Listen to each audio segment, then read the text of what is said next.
ओए कालू, उठो। दिन हो या रात, तुम हर वक्त सोते सोते सोते ही रहते हो। तुम्हारा पेट तो सोने से भरता ही नहीं है। कालू जी, अब उठ भी जाओ। क्या मसला है तुम्हें गोरी मेरे सोने पर? हर वक्त तुम मेरे कान के पास काएं काएं काएं काएं करती रहती हो। तुम्हारे लिए मैंने ये आलीशान घर भी बना दिया, लेकिन लगता है जब तक तुम मुझे परेशान ना कर लो तुम्हारा दिन तो गुजरता ही नहीं है।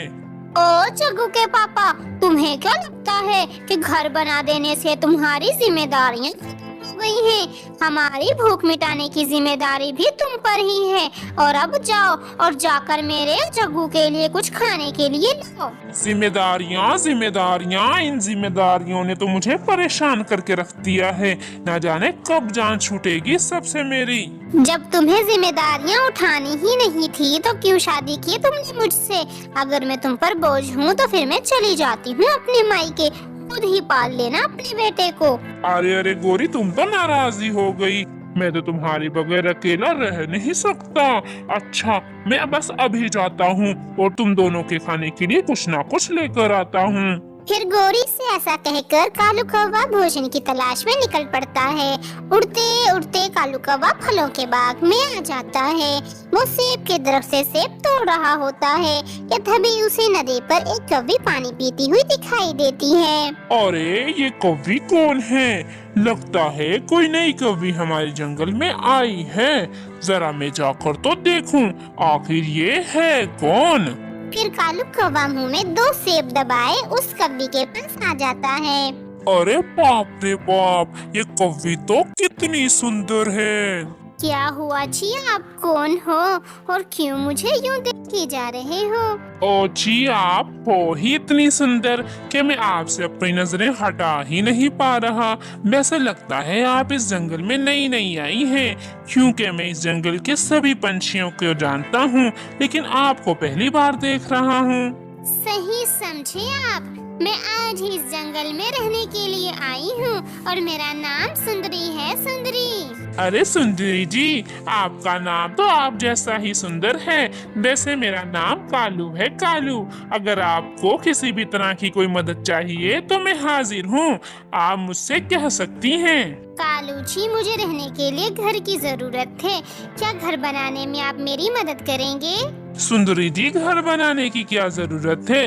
मेरा पुराना घर किराए के लिए खाली है, आप वहाँ पर आराम से रह सकती हैं। लेकिन कालू जी, मेरे पास तो किराया देने के लिए पैसे ही नहीं है।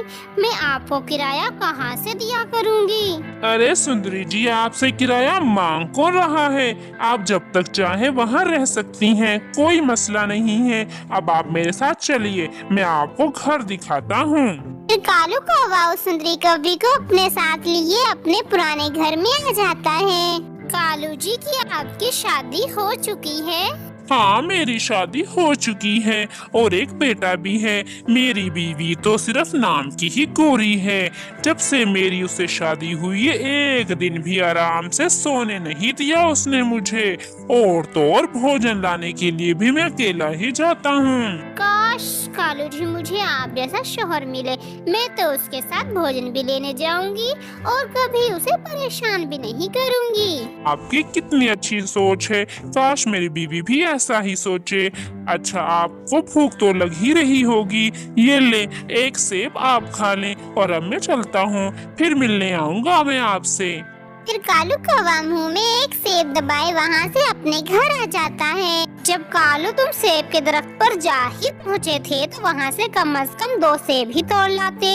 अब बताओ मैं क्या खाऊंगी? मुझे सिर्फ एक ही सेब मिला है, इसे चाहे तुम खाओ या फिर जग्गू। वैसे भी मेरे कान खा खा कर तुम्हारा पेट भर ही चुका होगा। तो लो बेटा जग्गू, ये सेब तुम खाओ। कालू कौवे की बातें सुनकर गोरी कौवी को उस पर बहुत गुस्सा आता है और वो सोचती है कि आखिर उसके शौहर को क्या हो गया है। ऐसे ही कुछ दिन गुजर गए। कालू कौवा सुंदरी कौवी के लिए आए दिन तरह तरह के फल लेकर आता और उसे देर देर तक गप्पे लड़ाता। और दूसरी तरफ गोरी देर तक उसका इंतजार करती रहती थी। एक दिन कालू कौवा गोरी से कहता है, गोरी, काफी दिन हो गए हैं तुम अपने मायके नहीं गई हो। अब तो जग्गू की भी स्कूल से छुट्टियां हैं। ऐसा करो, तुम जग्गू को घुमाने फिराने अपने मायके ले जाओ। आज किधर से दिन निकला है जो कालू तुम मुझे मेरे मायके जाने का कह रहे हो? मैं तो बस इसलिए ही कह रहा हूँ कि तुम घर से बाहर निकलोगी तो तुम्हारा जहन फ्रेश हो जाएगा। अच्छा कालू जी, अच्छा, सोचूंगी अपने मायके जाने के बारे में। एक दिन कालू कौवा सुंदरी कौवी से कहता है, सुंदरी जी, मैं आपसे शादी करना चाहता हूँ, कि आप मुझसे शादी करेंगी? कालू जी, आपने तो मेरे मन की बात कर दी, लेकिन मेरे पास तो पहनने के लिए ना ही कोई शादी का जोड़ा है और ना ही जेवरात हैं। अरे सुंदरी जी, आप क्यों फिक्र करती हैं? आपने शादी के लिए हाँ कर दी, इतना ही काफी है। इन सब का इंतजाम हो जाएगा।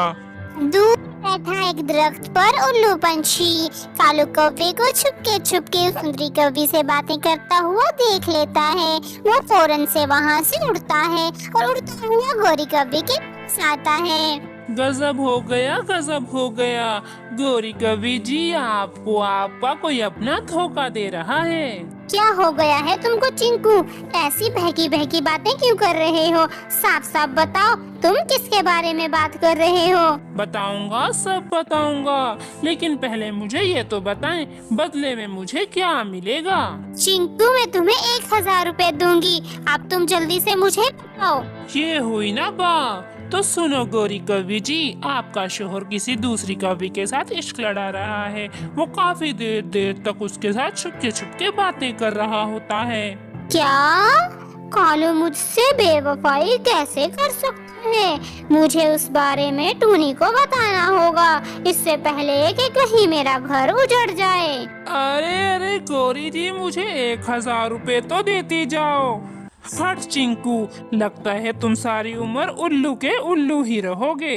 अरे गोरी, क्या हुआ तुम्हें? तुम्हारा क्यों मुंह उतरा हुआ है? सब खैरियत तो है ना? टूनी कुछ ठीक नहीं है। मुझे अब समझ आ रहा है कि कालू क्यों मुझे मेरे मायके जाने का कह रहा था। लगता है कालू कौवा दूसरी शादी करना चाहता है। टूनी, मेरा घर उजड़ जाएगा, तुम कुछ करो। गोरी, बात तो वाकई ही परेशान करने वाली है, लेकिन इस उम्र में कालू से भला कौन शादी करेगा? यकीनन वो कौवे कालू को बेवकूफ बना रही होगी। तुम परेशान मत हो, कालू तुमसे जैसा कहता है तुम सिर्फ वैसा ही करो, बाकी हम दोनों मिलकर देख लेंगे उस कौवे को। फिर गोरी कौवी अपने बेटे जग्गू को लेकर अपने मायके चली जाती है और पीछे से कालू कौवा गोरी कौवी का सोने का सेट और उसके डायमंड की अंगूठी चुरा कर सुंदरी कौवी को लाकर दे देता है और सुंदरी कौवी से कहता है कि वो शादी की लोकेशन पर टाइम से पहुंच जाए। फिर कालू कौवा वहाँ से चला जाता है। कालू कौवे के जाते ही वो सुंदरी कौवी सारे पैसे और जेवरात लेकर कहीं चली जाती है। अगले दिन कालू कौवा ढोल बाजे के साथ सुंदरी कौवी का इंतजार कर रहा होता है कि तभी वहाँ हाथ में डंडा लिए गोरी कौवी आ जाती है। चलिए कालू जी, शादी करते हैं। अरे सुंदरी जी, आपकी आवाज को क्या हो गया? आपकी आवाज गोरी जैसी क्यों हो गई है? कालू कौवा जैसे ही पीछे पलटता है, वो अपने सामने गोरी कौवी को देखकर हक्का बक्का रह जाता है। गोरी, तुम कहाँ से आ टपकी? तुम तो अपने मायके गई हुई थी ना? कालू जी, आपको क्या लगा आपकी काली करतूतों के बारे में मुझे पता नहीं चलेगा? अब आपकी मुझसे खैर नहीं, आपका स्वागत तो मैं अपने डंडे से करूंगी। फिर गोरी कौवी कालू कौवे पर खूब डंडे बरसाती है और जमकर उसकी पत्नी लगाती है। गोरी, मुझे माफ कर दो गोरी, मैंने हमेशा से अपनी जिम्मेदारियों को बोझ समझा है, उनसे भागता रहा हूँ, लेकिन आज मुझे एहसास हो गया है कि ये जिम्मेदारियाँ मुझ पर फर्ज हैं। आज के बाद मैं एक अच्छा बाप और एक अच्छा शौहर बनकर दिखाऊंगा। अरे बहन, ये जेवरात और ये पैसे तो नकली हैं। क्या भाई, इसका मतलब उस कौवे ने तो मुझे ही चूना लगा दिया। मैंने उसे बेवकूफ बनाया और उसने मुझे बेवकूफ बना दिया। हुआ कुछ यूँ था कि टूनी चिड़िया के कहने पर गोरी कौवी ने अपने सारे जेवरात और पैसों को नकली पैसे जेवरात में बदल दिया था। प्यारे दोस्तों, अगर ये वीडियो अच्छी लगी है तो वीडियो को लाइक और हमारे चैनल को सब्सक्राइब जरूर कर दीजिएगा।